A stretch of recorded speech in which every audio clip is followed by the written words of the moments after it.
Hey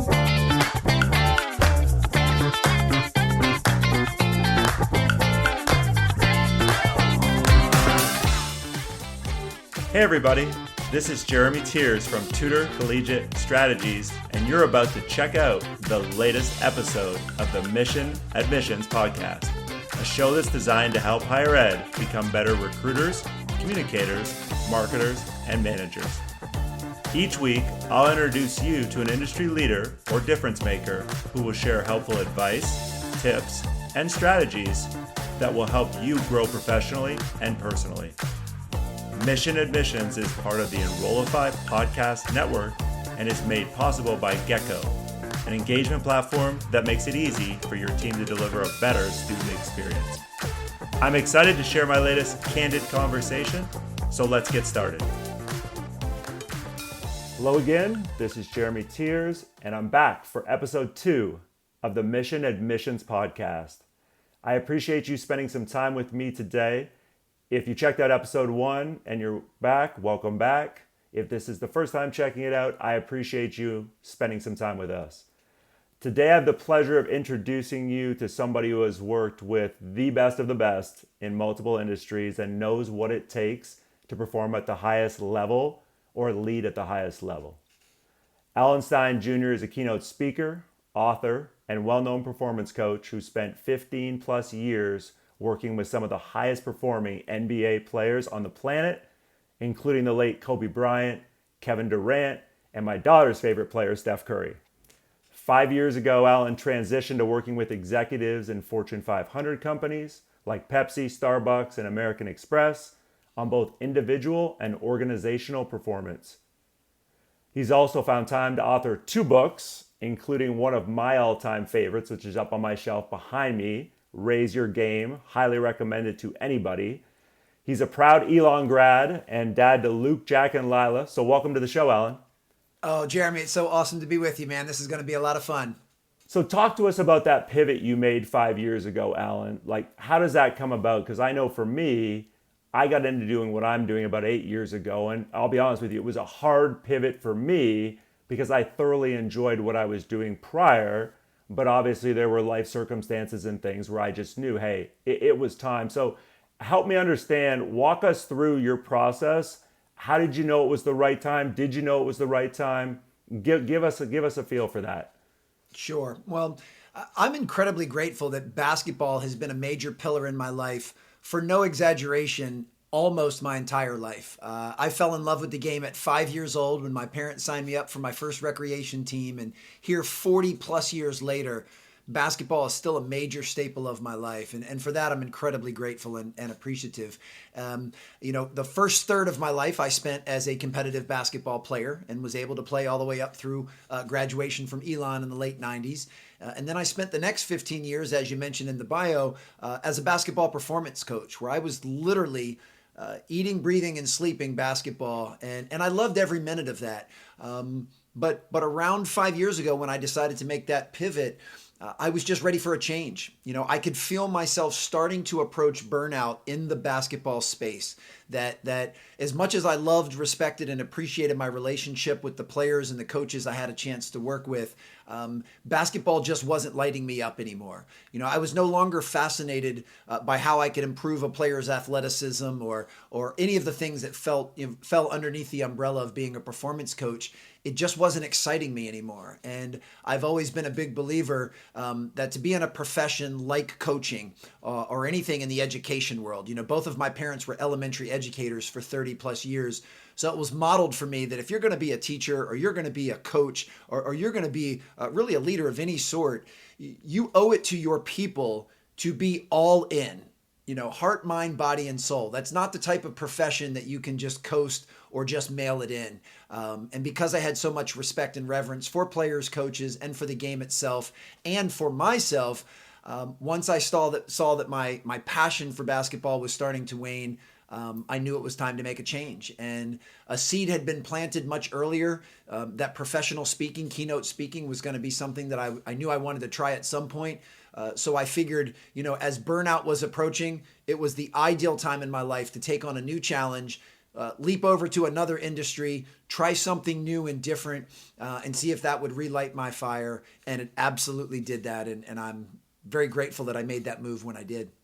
How do you deal with burnout? Because I talk with people all the time in the higher ed admissions and enrollment space. And, even if you love what you do, let's be honest, I feel like we all hit a wall at some point, right? And it's just, I don't know, for me, it's like, can you power through because of, you're self-motivated. You have such an awesome group of people around you, family, friends, whoever it is. But like, how do you, if people are listening and they're just like, man, burnout, I'm there, what kind of advice would you give them on, what, it's okay to say I'm burnout and I just need to recharge, or maybe it is time for me to try to figure out if there's something else that I think I'm going to enjoy as much as what I'm doing now?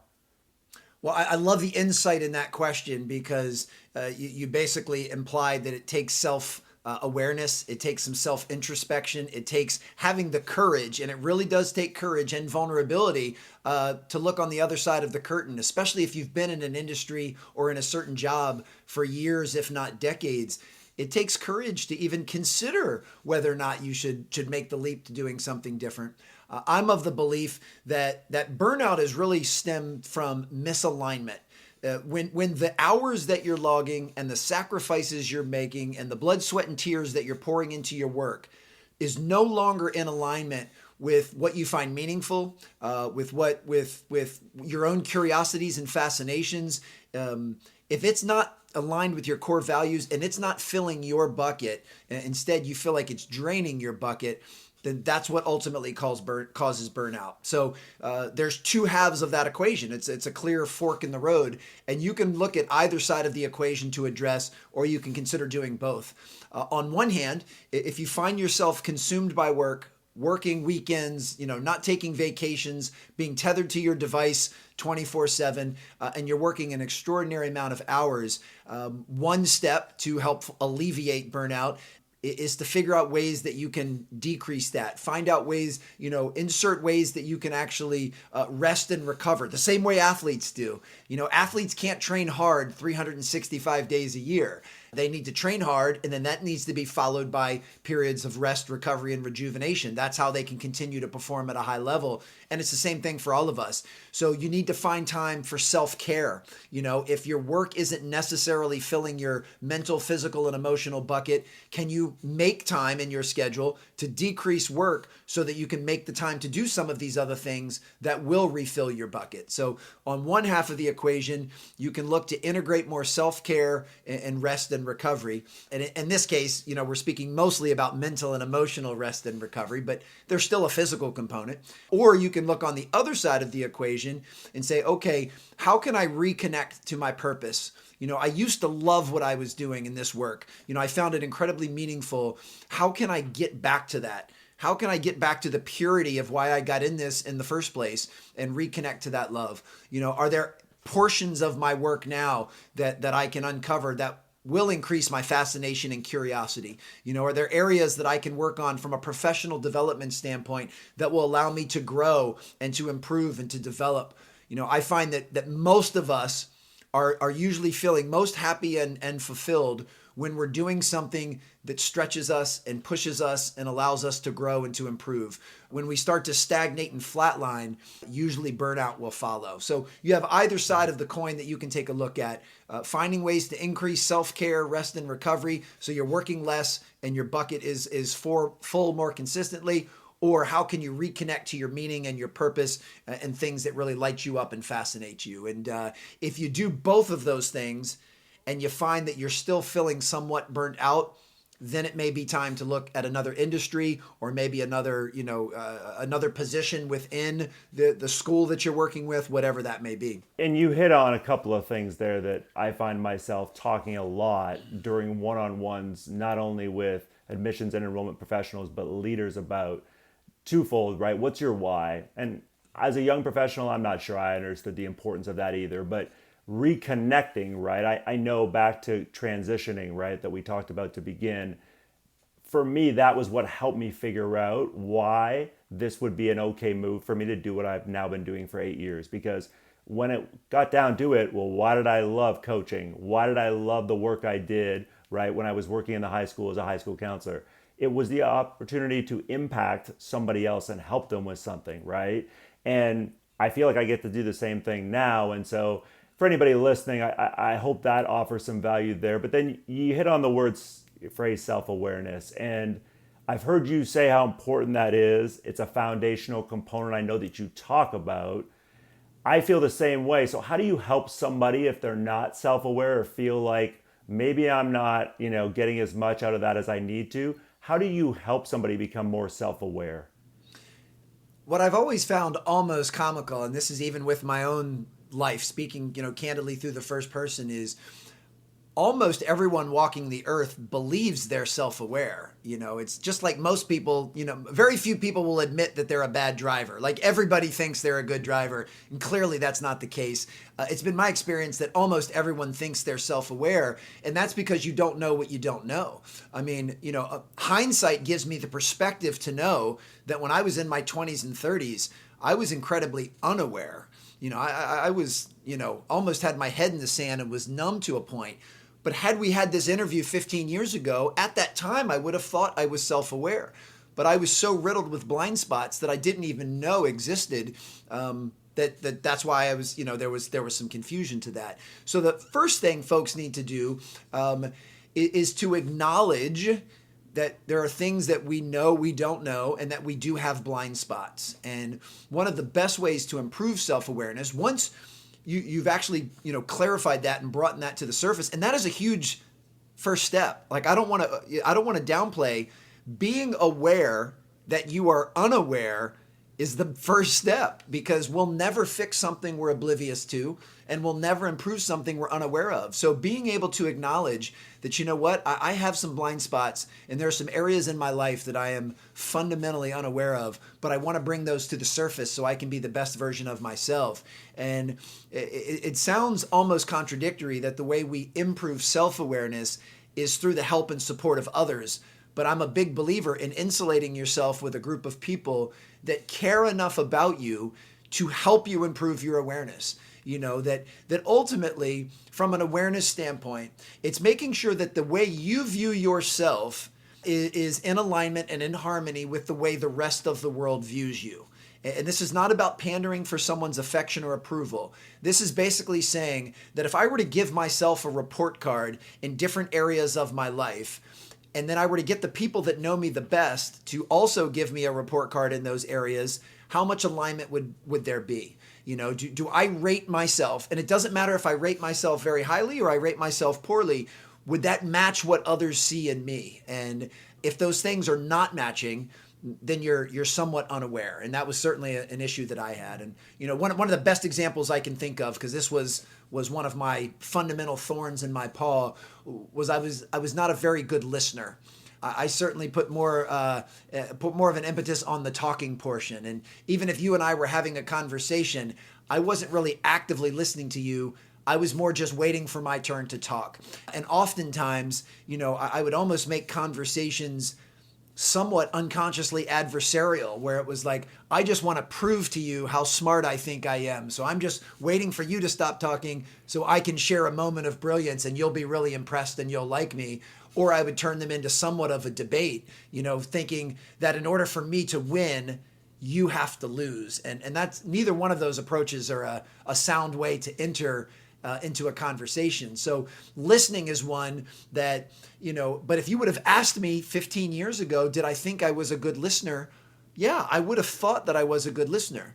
But if you would have asked the people that knew me the best, they would say, no, Alan's actually a very poor listener. And it's that misalignment between how I would grade myself and how others would grade me that ultimately would mean I was unaware. As funny as it may sound, back then, if I would have had the humility and vulnerability to say, you know what, Jeremy, I'm actually a really poor listener. It's something that I need to improve on. And then you ask the people closest to me and they agreed and said, oh yeah, Alan's a poor listener. That would actually mean I have a very high sense of self-awareness. I'm aware of the fact that I'm a poor listener, and I'm aware of the fact that it's something that I need to improve. So, having self-awareness is not about giving yourself great grades and high scores in all of these areas of your life. It's being able to know what things you do well, your talents, your gifts, your strengths, but it's also being able to look at the other side of the curtain and admit your flaws, your fears, your insecurities, your opportunities for growth, your weaknesses. And it's being able to know both of those things and making sure those things are compatible with the way the rest of the world sees you. And also, last thing I'll say on self-awareness, because I know this was a mouthful, it's very similar to physical fitness as far as self-awareness is not really something that you arrive at and put your stake in the ground. It's evergreen. It's something we all have to be working on, all of the time. I mean, and it will ebb and flow. There are times in my life where I'm much more in tune with the world around me and I'm much more hyper aware. And then there's other times where it's not so much. I'm riddled with blind spots and I'm not quite seeing the world the way it is. It's my perception is warped. And the reason I say it's like physical fitness, you can't put your flag in the ground and say, hey, everyone, I'm physically fit, and then stop exercising and stop eating well, because then you'll no longer be physically fit. It's something that needs to be maintained and sustained, just like self-awareness. So, I don't ever want to announce to the world, I am self-aware, it's done, put me under museum glass because I have arrived. No, I've got to wake up tomorrow and hone my self-awareness and continue to have people around me that will tell me when I might be unaware of something. I don't think I've met a single higher ed professional that loved everything about their technology stack.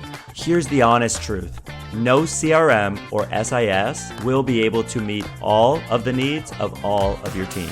And that's why I'm a huge fan of Gecko, a student engagement platform that offers customizable modules designed to complement your institution's CRM and SIS. Gecko offers plug-and-play modules that enable your team to deliver memorable student experiences at scale. Their chatbot and texting tools will empower your admissions team to engage with the highest quality prospects by serving as a front line of defense for prospects that have basic questions about the college admissions process. Gecko's event module makes it easy to create awesome online and in-person event experiences one time and then duplicate them throughout the year with just a couple of clicks. Their call center is also an industry leader. No more splitting call lists into a dozen Excel files, scrolling through data to find who you need to call next, or having to manually record who picked up and who didn't. Oh, and did I mention that everything integrates seamlessly into your CRM and SIS? Because it does. So if you're a Slate school, for example, you'll see all of that sweet interaction data in your student's timeline. If you want to level up how you engage with prospective students, but you don't want to disrupt your processes, rip out all your tech, or start a new CRM procurement process, you need to check Gecko out. You can learn more about their offerings at geckoengage.com/Enrollify. And be sure to tell them that Jeremy and the Enrollify team sent you their way. Strengths and weaknesses to me, right? When you're working with somebody or when you want to improve yourself, you've got to be able to identify both or help them identify both, to your point, before you're going to be able to really make some progress to move forward and improve a skill that you want to improve. So one of the skills I think, in my opinion anyways, you're really good at is you're able to get up in front of large audiences, and I'm talking thousands of people now, right? Or sometimes smaller groups, and you don't know any of them, and yet you're in front of them trying to help them with something. How do you get somebody's attention, number one? Because I feel like that's the first thing you got to do when somebody's going, all right, who is this guy? I'm at this conference. I'm at this professional development for work. Maybe I want to be here. Maybe I don't. To me, how do you get somebody's attention, I think, is the first thing I'd be curious to hear from you. And then on top of that, how do you help somebody who maybe doesn't have as much confidence, but knows part of my job is I've got to speak in front of large or small groups of people? Well, first, from a tactical standpoint and on a micro level, I believe in storytelling. I believe in the power of story. I think from a communication standpoint, story is what drives emotion, and emotion is what makes things sticky and gets people to change behavior. So throughout my keynote, I'll tell a handful of stories. It could be a story about meeting Kobe Bryant, or it could be a story about asking my son Luke to clean the table. But either way, I try and teach as much as I can through story and then connect those to lessons. I also try, which I know almost sounds ironic at present because I keep talking so much, I try to make points as brief and as concise as possible. I try to trim the fat and don't throw in any extra words that are unnecessary. And then lastly, I also take advantage of what I call the rhythm of three. I find that when you teach and you communicate in threes, maybe 3 bullet points, or we're going to look at these 3 words, it makes things more memorable and meaningful and sticky. So I take advantage of those. So the very first words that come out of my mouth during most of my keynotes, this is not all of them, but most of them, like I don't come out and say, hello everybody, hey, I'm Alan, hey, it's great to be here. Like I get rid of all that. The very first words out of my mouth are, the first day I met Kobe Bryant, my life changed forever. And then I pause. And that's usually a way, whether you like basketball or not, whether you know who Kobe Bryant is or not, when you come out on stage and that is the first word out of your mouth, it usually gets people to lean in a little bit. It gets people to set their cell phones down, at least momentarily, because they're like, all right, this guy is starting and he's got something at very least intriguing or fascinating, because I want to know how meeting Kobe Bryant changed this guy's life. So I find that's a great way to get everybody to buy in and believe in immediately. And then every second after that, I'm in full service of the audience. Like I'm not on stage for me, I'm on stage there to pour into them. So I do a tremendous amount of due diligence before I speak to any group to really figure out, what are their pain points? What are their challenges? What are the stories and lessons and bullet points that I have at my disposal? Which ones apply most to them, and what do I believe they will find the most helpful?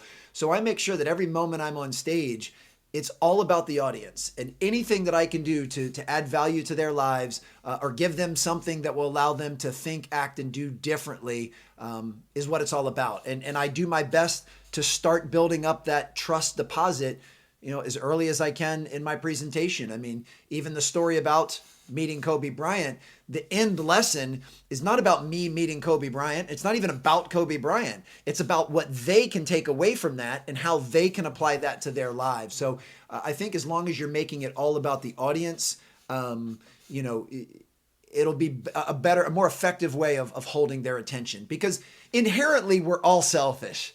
As human beings, it's wired in our DNA to be selfish.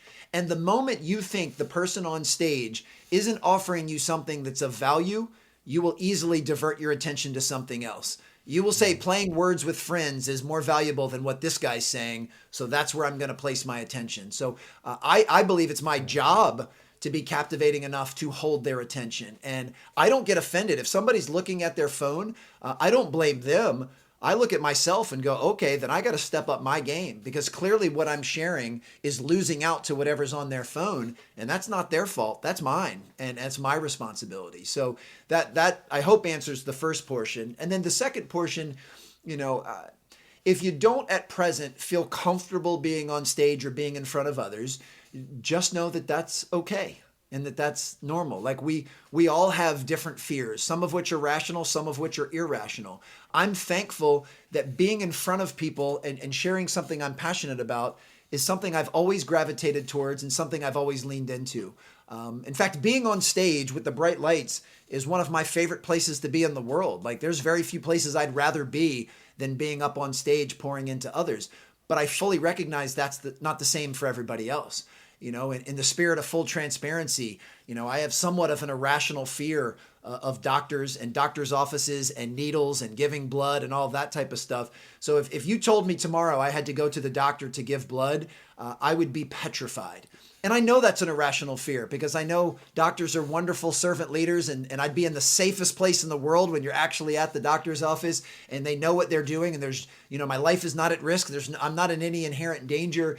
And yet that is still an incredibly visceral, irrational fear that I have. So while speaking doesn't scare me, but going to the doctor does, it's easy for me to have empathy, because I just say if Jeremy's afraid to get on stage, he simply feels the same way I feel when I have to go to the doctor. And that is a way that I can actually make a connection with the human being. So just remember that it's okay to be fearful of that. And one of the best ways to get around that is through purposeful practice and repetition. And if you decide that speaking is something you want to pursue, or you have a job that requires that you speak in front of others, I find that proper preparation and purposeful repetition are the best ways to alleviate that stress. Doesn't mean that you'll all of a sudden love being on stage, but the more prepared you feel and the more reps you can get in speaking, I'm clearly more comfortable on stage today than I was the first day I ever did it, because I've gotten hundreds of repetitions since then. So yeah, that's all I'd say to someone that wants to improve their speaking chops. Yeah, and you keep using this phrase, and I love it, right? Because I feel like, well, I don't say it the same way. The phrase is pouring into people. I'm the same as you. People, my daughter, right? She's 12 and a half. She asks me all the time, Dad, why is it not hard for you to get up in front of like 500 people? I'm like, because Olivia, I want to help those people. And when you care and somebody can tell you care and you're not making it about you, to your point, you have a better chance to keep their attention. But for you, right, that might be what drives you or motivates you. And, going off of that, leadership obviously is something you talk about a ton. And I feel like, and my audience, those who follow me on social media or have ever heard me speak before know that I feel like in the higher education industry right now, we have some problems on the leadership side. And by that, I mean, I've never seen more leadership openings than I've seen in the last 24 months. I think there's a whole bunch of reasons we could talk about as to why that is, but I would love to hear from you. What do you think the biggest misconception about leadership is? I think people get confused between the difference between authority and leadership. There are certain positions in any organizations, higher ed or in the corporate world, where you are given, based on title and where you fall on the org chart, you are given a certain amount of authority. Like someone structurally could even say, Alan, you are the manager of this division, and Jeremy and 10 other people all report to you. That's kind of in the hierarchy built into the fabric of the corporate structure. But that doesn't mean that I'm a leader. And that certainly doesn't mean that I behave in a way that's going to get you to follow what I'm doing. Just because someone slaps that title on my desk or on my door doesn't mean that I'm impactful and influential. It just simply means I've been given a certain position of authority. And I think many people confuse those two. Now, along those same lines, I believe that leadership is a choice. I look at leadership as simply the intent to lead people to a better place than they are at present. As I keep saying, to fill their bucket or fill their cup, to have a positive influence or impact over somebody's behavior or mindset. Those are the foundational components of leadership. And the beautiful part is that's a choice. So you don't have to be given a position of authority to be an effective leader. You could look at a corporation's org chart. You could be the very bottom rung of that org chart and still choose to be a leader, because you can still choose to pour into others, to lead them somewhere that they might not be able to get on their own, and to have an influence and an impact over their behavior and the way they see the world. So I view leadership as a choice. And on a perfect world, those that have been given authority will choose to view leadership the way that I just described it, so that they can actually combine the two and say, yes, I understand that this company or this school has said that you 10 have to report to me, but I'm going to lead you to the best of my ability. I'm going to care about you. I'm going to find out what you really do well and maximize that, maximize your contribution to the greater good of all of us. I'm going to help you develop and grow. I'm going to mentor you. I'm going to challenge you and hold you accountable. I'm going to be the type of teammate that I'd want to play with. So when you've been given a power of authority or a position of authority and you choose to be a leader, that's when we have something really, really special.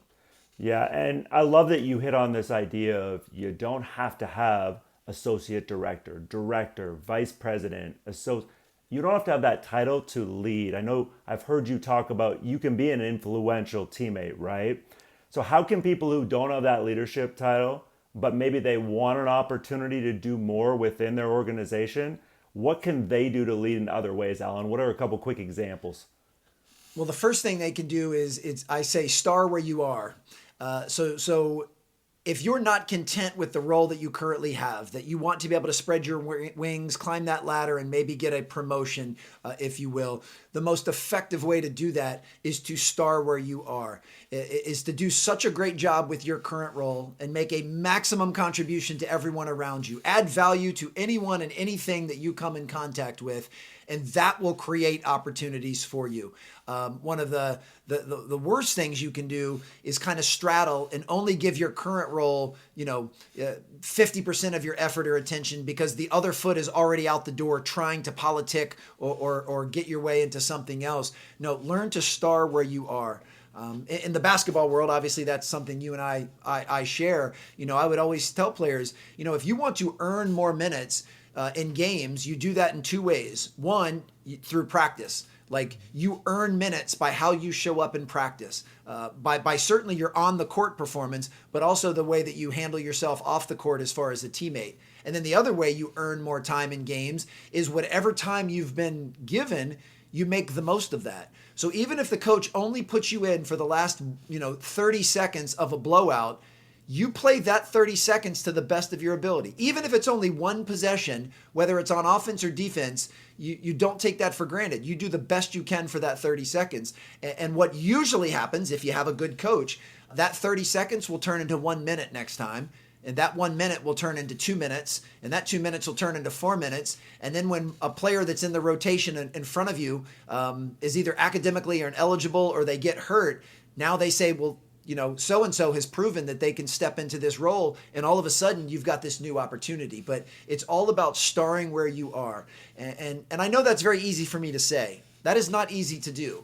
It is really hard to give your all and to pour everything you have into a role that's not of your choosing or not of your preference. That's really hard to do, but that's ultimately the concept of we over me.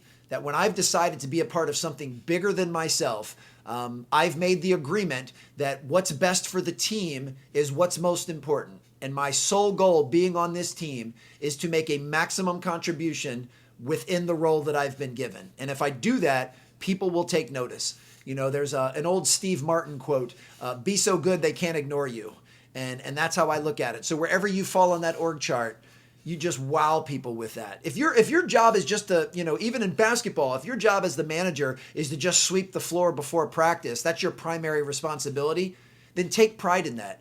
Sweep that floor better than anybody else ever has. Go the extra mile, and someone will take notice and go, wow, the way Jeremy sweeps the floor is pretty impressive. Let's also let him, wash the towels or get the water. And then once you start doing those things well, then they'll say, okay, well, now we can give him even more responsibility because, he's got a humility and a pride in his work. And I think that's absolutely the best way to work your way up in any organization is to focus on where you're planted at present.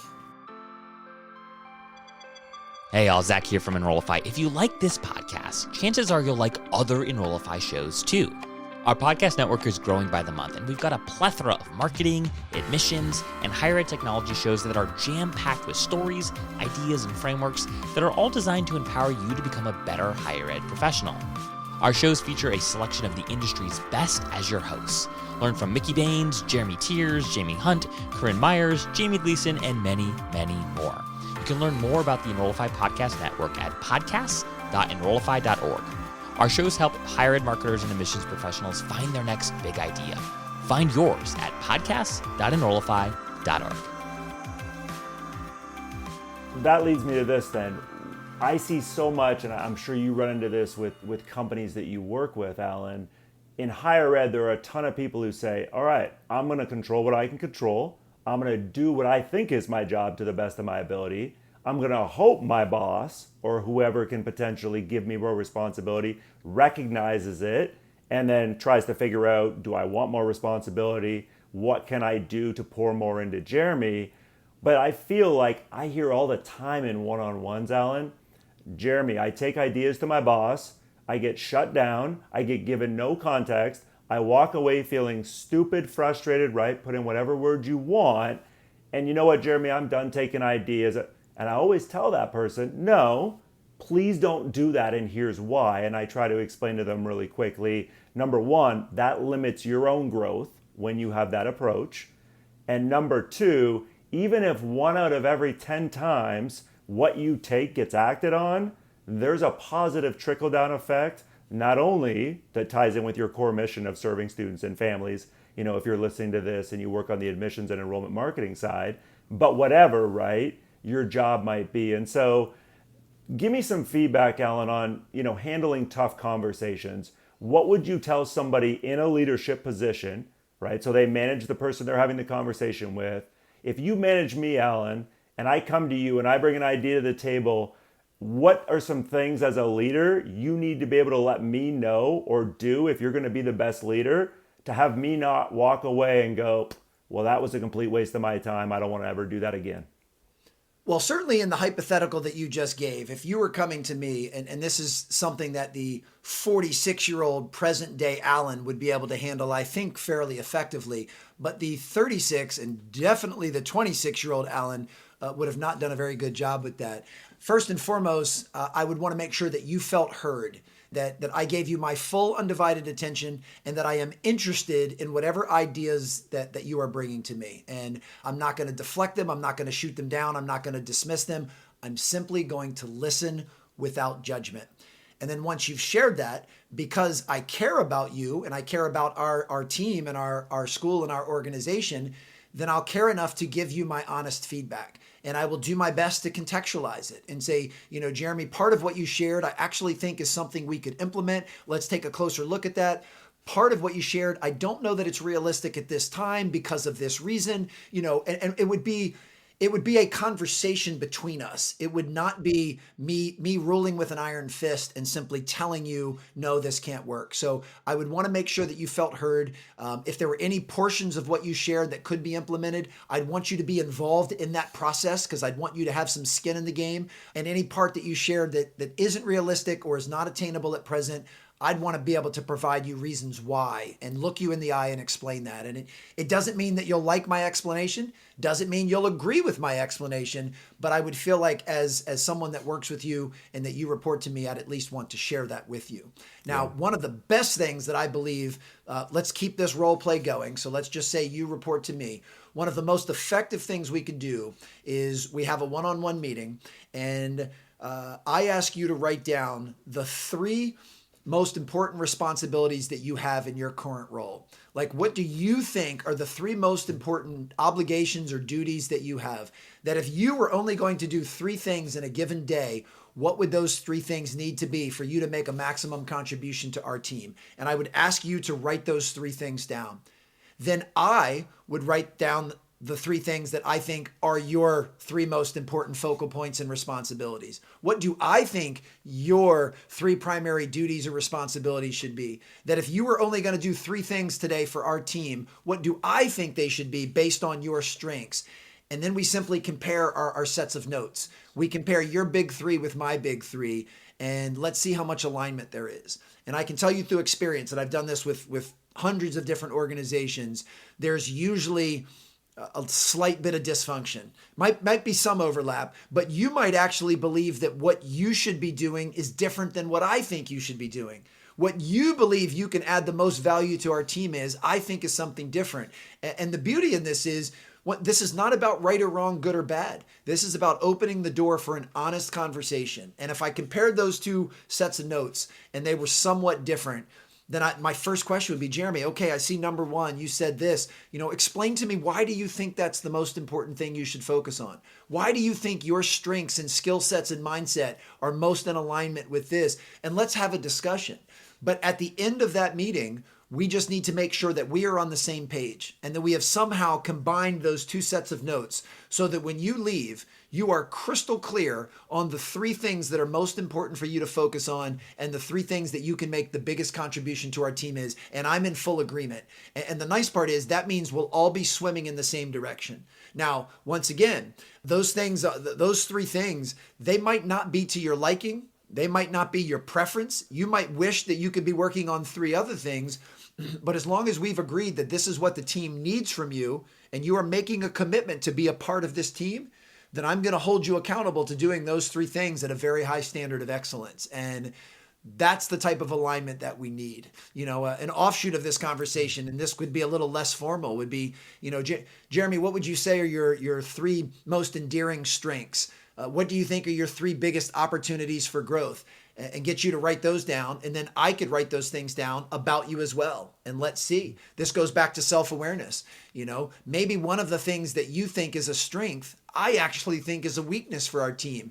And as much as that may sting in the moment when I bring that up to you, overall, it's going to help you see a blind spot, and it's going to help us get on the same page. So I think clarity is often underrated, and it's something that we need to improve on. And it can simply happen just by having these conversations. And then going back to the very beginning of our conversation about burnout, I can promise you that if the three things that are your primary focal points are things that you enjoy and are things that you're good at and are things that make a meaningful contribution to our team, you're going to love your work. Like, you're going to find meaning in your work. Those are the things we need in alignment. And it's part of my job to help make sure the things that I'm asking of you are things that you like, things that you're pretty good at, and things that you find meaning in. And I need to be able to report back to you and say, Jeremy, I know a lot of the work you do is during the unseen hours, but I just want you to know that all these efforts you put in, look how much you're helping our team. Look at the results you're producing. Like, I just want you to know how much we value you and appreciate you because you're making a difference. And every day you show up and you do those three things, you are making a meaningful contribution to us, and you are moving us closer to our North Star. You are a valuable member of this team. And if I, as someone you work with or report to, can check in with you rather often with that type of feedback, there's a very good chance you and I will both avoid burnout. Yeah, and that's what I would call intentional leadership, everything you just walked us through there. And I don't see enough of that. And I'm going to come back to something I want to hit on there in a second, but use the word clarity, which I 100% agree with. I'll add another C word, context. I feel like a lot of leaders just don't give enough of that when it comes to defining roles and or the whys behind, well, we can't do this because, well, help me understand why you think we need to do this, why that's a good idea. So I hope if you're listening and you're in a position of leadership, that's something that if you're not doing consistently with your team or anybody you manage, that's something I definitely would encourage you to start doing. I want to come back to, I use the word intentionality, and, people ask me all the time, all right, Jeremy, you go travel, you work with thousands of people at every level in higher ed, admissions, enrollment marketing. Like, what's something that when you run into people 2 months, 2 years down the road, they're just like, Jeremy, I figured this part out, game changer. And ironically, I understand when I'm direct and intentional with my conversations, not only with prospective students and parents, but the way I write non-verbally, for example, if I'm writing an email or a text, or the way I interact with my colleagues, game changer in terms of, not only efficiency, but just getting that back and forth conversation that you've referenced. It's so important. So I wonder, as you're working with executives and teams, what's something as you've run into people weeks, months, or however long after the fact, they're like, Alan, the biggest thing I was able to take away was X, and oh my gosh, game changer. There's a handful and I'm so glad you went in this direction that I call these kind of sticky takeaways, because they are things that people do find memorable and meaningful. The first is, and this is really the foundational principle to which every talk and every book I've written is based on, and that is never getting bored with the basics.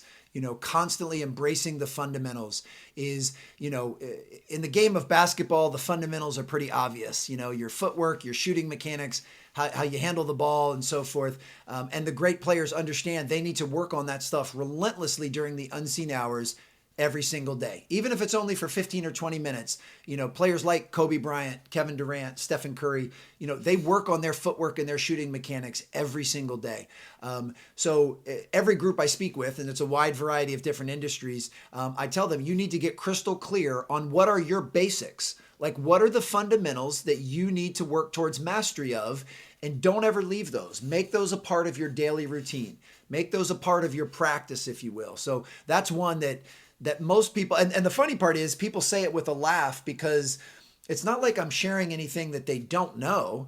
I'm just reminding that. I mean, we all intuitively and intellectually know that you need to master the basics before you move on to something more advanced. But why do we get bored with the basics, Alan? Because I'm with you 100%. The way I describe it is there are a lot of people who want to do 201, 301, 401 level stuff. And I'm like, yeah, but this 101 stuff that's so foundational, you got to make sure you're rolling with every one of those things first before you're either going to be able to do that other stuff or get. So why do you think so many people get bored with the basics? I can admit on a human level that many times the rote fundamentals can be somewhat mundane and can be somewhat monotonous. So finding a way to make what most people would consider boring something that's exciting and stimulating is not often easy. But keep in mind too that you don't have to necessarily get enjoyment or stimulation through the basics. You can get enjoyment and stimulation from what those mastering those basics then allow you to do moving forward. So I'm not telling people that they never graduate to a more advanced level. I'm not telling people you're not going to do 201, 301, or 401. I'm saying that before you earn the right to do those, you need to master 101. And that even when you're on 401, the principles and pillars in 101 are still at play. And you don't want to leave those. You still want to continue to work on them. And the beautiful part is with kind of this concept of compounding interest in the investment that we make in our craft, somebody like Stephen Curry, he doesn't need to work on his shooting footwork for 6 hours a day. He can do it for 15 minutes a day. But he does it every single day of his life. And there is a compound effect there. So that's the other thing is I'm not saying that you have to do the boring work all of the time. I'm just saying that make that a part of what you do consistently and reap the rewards and the enjoyment that comes from working towards mastery in something. And then look at taking 201, 301, and 401 as an earned opportunity. That's something that you earn the right to do, that it's not a given. And I know for me in my own life, anytime there's an area of my life that I don't believe I'm performing at the level I'm capable of, when I have some self-awareness and I recruit people that care enough about me to help me see blind spots, it's usually because I've started to unconsciously drift away from the basics. I've started to unconsciously skip steps. And the very first thing I do is I refocus that lens, I get back to the basics, and amazingly, things start to improve again. And, and that's because I'm human and I'm flawed. Like technically, none of us should ever have to get back to the basics because none of us should have ever left them in the first place. But because we are humans and we're flawed and we're fallible and we make mistakes, that's going to happen occasionally. And the quicker you can spot it, the quicker you can get back to the basics, the better off you'll be. Yeah, and that's the key, right? I think it's being able to spot it or having somebody around you, somebody who's a colleague, maybe not your boss, but again, you value them, they value you, and they're able to say, hey, Alan, like, what's going on here? I've noticed this the last week or two, or a leader, 100%. And I want to also pick your brain on something else. Just in listening to you, I've had all these thoughts go through my head, and I love where the conversation has gone today. Something I've been getting asked a ton lately, and I'm just curious, completely different direction from where we just were. You, like me, travel a lot. I'm guessing between 3 kids, all right, and everything else you've got going on, your to-do list every day is probably, I don't know, this long. Mine is the same, but I find too many people, Alan, are trying to accomplish an unrealistic number of things every day. And that leads back to burnout, right? To that potentially much faster. And so I know what I would say, but I'm curious before I interject that. What advice would you give to somebody else in terms of managing a daily to-do list? The way I approach my to-do list, it's more of a task list. It's a very, I'm a huge believer in you should have goals, you should have benchmarks and North Stars, but the real juice is in the process. The real juice is in your daily habits, your daily decisions, your daily systems. So first and foremost, I have a crystal clear vision of the man that I want to be 1, 5, 10, 20 years from now. I also have a crystal clear vision of where I want my speaking business to be 1, 10, 20 years from now. And I build my to-do lists in harmony with both of those things. I make sure that every decision that I'm making in my life is in alignment with that. Now, generally speaking, my to-do list is more professional oriented, so it's for my business. But I make sure that everything on my to-do list is inching me closer to where it is that I'm trying to take my speaking business. And if something's not in alignment with that, it's not taking me in that direction, then it's not something I need to do. It's not going to make my to-do list. I'm also, I accept the fact that this is evergreen. This is infinite. In theory, I'm never going to bottom out my to-do list because there's always going to be something else I can do to take me closer to that. So I don't suffocate myself or get claustrophobic in thinking, I have to have all of this accomplished by a certain time. This is completely evergreen. Now, yes, there are certain deadlines. At the time of this recording, in a week and a half, I go to Dallas to give a keynote presentation. There are certain things that I need to have done as part of my preparation prior to getting on that flight to go to Dallas.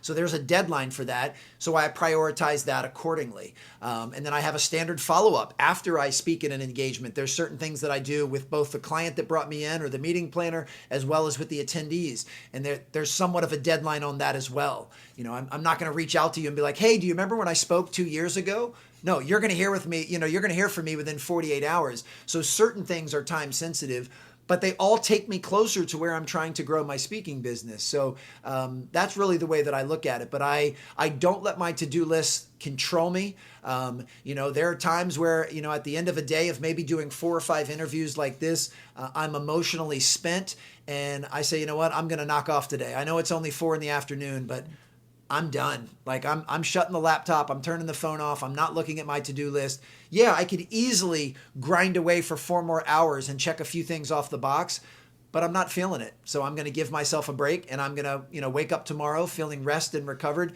and I'll start tackling the to-do list tomorrow morning. Then one other thing I'd say, and this is not an Alan Stein Jr. original thought. I don't even remember where I got this from, or I would give proper attribution. But I really loved it. I heard someone say that as important as it is to have a to-do list, it's also equally important to have a not to-do list and make sure you're crystal clear on the things that would actually increase the obstacles that are in your way, or things that are distracting you from being the person you want to be or your certain goals. And just make sure those are things that you either choose not to do or you do very, very, very sparingly. And I think it's important to be crystal clear on both. I always tell people, have a realistic number of things that you're trying to accomplish each day. Because I feel like 10, 12, to your point, we're all human, we're all flawed. Stuff's going to happen. You're not going to get through all 10 and 12. And if you do, you're probably going to work way too long a day. You're probably going to be exhausted mentally, physically. And so prioritize, obviously, those couple of things at the top of your list. If you have to add things to your list throughout the day, fine. Reprioritize at the end of the day for tomorrow, the next morning, whatever works for you. But at the end of the day, I feel like we all want to feel a sense of accomplishment, right? We're just humans. That's how we are. And I think when you can say, good, I knocked those things off, hopefully, right, you're that much more motivated to go back to tomorrow versus, well, I started 9 things today and guess what? I didn't finish any of them. And now, oh, by the way, so I love where this conversation has gone. So much good value, I hope, for everybody listening today. One of the things I've been doing at the end, Alan, so I'm going to throw it to you, is something I call a signature question. And it's something that I want to know your thoughts on. What's one important piece of advice that somebody's given you at any point in your life that is really stuck that you can pass along right now to somebody listening? I mean, without question, the most influential advice I ever got, I was probably in the early years of being a teenager, and they said, find something that you love to do, find something you're naturally pretty good at, and then find where those two things intersect. And wherever those things intersect, your natural talents with your passions, wherever those two things intersect, that is going to be your strength zone. And the more time you can invest into your strength zone, not only will you perform at a higher level, but you'll also have a much higher sense of fulfillment as well. You'll enjoy it if you're doing something you love and something you're pretty good at.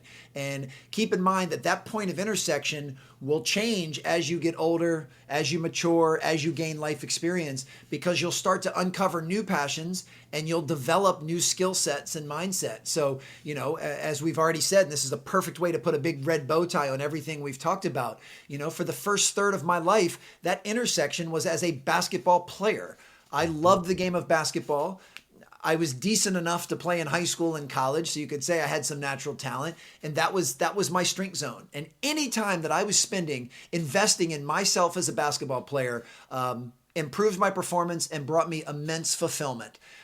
When I realized that I no longer had the talent to play after college, that no one was going to pay my bills based on my ability to shoot a basketball, then that point of intersection changed to becoming a basketball performance coach, something I was very passionate about. And thankfully, the ability to communicate, the ability to pour into others, to hold them accountable, to inspire, was something that I guess I've got some natural inclination towards, and were skill sets I was working to improve. So it still met the criteria of being in my strength zone. And then, 10, 15 years after that, I decided to leap over to the corporate space.